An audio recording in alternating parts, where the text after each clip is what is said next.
আসসালামু আলাইকুম। কেমন আছেন সবাই?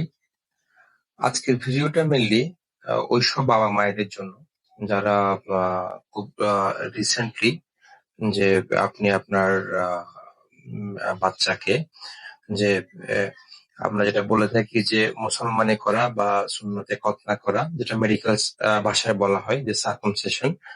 আ ওইটা করার জন্য প্রস্তুতি নিচ্ছেন বা চিন্তা করছেন যে আপনার বাচ্চাকে সার্কামসিশন করাবেন। অথবা ওভারঅল সব বাবা-মায়েদের জন্যই এই বাচ্চাদের সার্কামসিশন বলেন বা বাচ্চাদের সুন্নতের কথা বলেন, এই জিনিসটা করার আগে অবশ্যই কিছু বিষয় সম্পর্কে ক্লিন একটা ধারণা রাখা উচিত। ফার্স্ট অফ অল কয়েকটা বিষয় আপনার অবশ্যই জেনে রাখা উচিত একজন সচেতন বাবা-মা হিসেবে। সেটা ১ম হলো যে আপনার বাচ্চা জন্মের পর থেকে যখন কেটে যায় বা কোথাও আঘাতপ্রাপ্ত হয়, যখন সেখান থেকে রক্ত পড়ে, রক্ত বন্ধ হইতে কি অনেকক্ষণ সময় লাগে কিনা? অথবা অনেক সময় ধরে রক্ত পড়ে কিনা? যেখানে নরমাল একজন বাচ্চার আ কোথাও একটা জায়গায় ছোট একটা কেটে গেলে খুব তাড়াতাড়ি সেরে যায় বা রক্ত পড়া বন্ধ হয়ে যায়। কিন্তু আপনার বাচ্চার ক্ষেত্রে সেই সময়টা অনেক বেশি লাগে কিনা? সেটা একটু খেয়াল রাখতে হবে আপনার।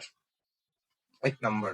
২য় কথা হইলো যে অ্যা আমরা আ আপনার বাচ্চার যে পেনিস আছে ওটার যেইখানে আসলে যে প্রস্রাবের রাস্তাটা যেখান থেকে শুরু হওয়া উচিত, আমরা যেটা দেখি এটাকে মেডিকেল ভাষায় বলা হয় টিপ অফ দ্য আ পেনিসের মধ্যে যে আপনার যে ইউরেথ্রাল ওপেনিং টা থাকে মানে প্রস্রাবের নালীর যে ওপেনিং সেটা থাকে। তো এখন আপনার বাচ্চার যদি ওই জায়গায় না থেকে অন্য কোথাও থাকে তাহলে মানে দেখা যায় ওই নির্দিষ্ট জায়গায় নাই, অন্য কোনো জায়গায় আছে যেটাকে মেডিকেলের ভাষায় বলা হয় হাইপোস্পেডিয়াস অথবা এপিস্পেডিয়াস। তো আমি যেহেতু আপনাদের জন্যই সহজভাবে জিনিসগুলা করা, তো আমি খুব সহজভাবে যদি বলি সেটা হলো যে যেখানে নরমালি বাচ্চাদের মানে ছেলে বাচ্চাদের পেনিসের মধ্যে ওপেনিংটা থাকা উচিত, প্রস্রাবের নালীর ওপেনিংটা থাকা উচিত, ওই জায়গায় নাই। অন্য কোনো একটা জায়গায় আছে, যেখান থেকে থাকা উচিত ওই জায়গায় নাই।